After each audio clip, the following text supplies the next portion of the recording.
आदिवासी जंगल रखवाला रे आदिकालसी जंगल में रह जया आदिवासी जंगल रखवाला रे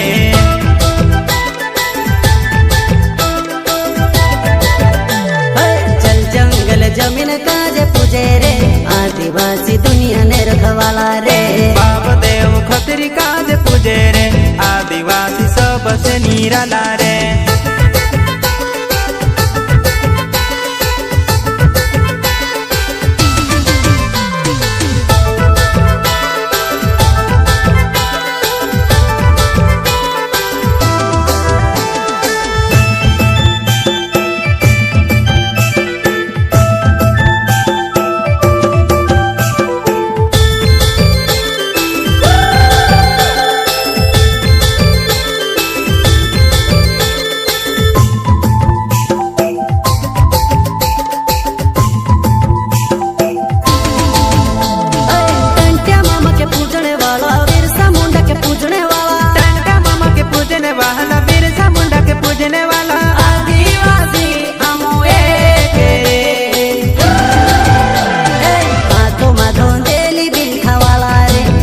आदिवासी जंगल रखवाला रे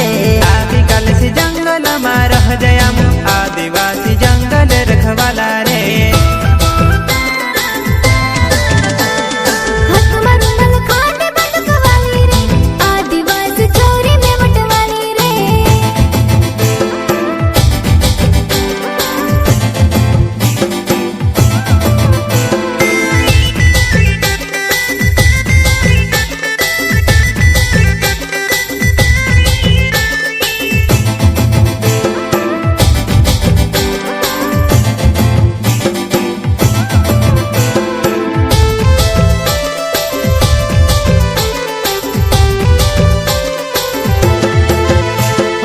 रानी काजल देवली माड़ी बाबा देव कंसरी माड़ी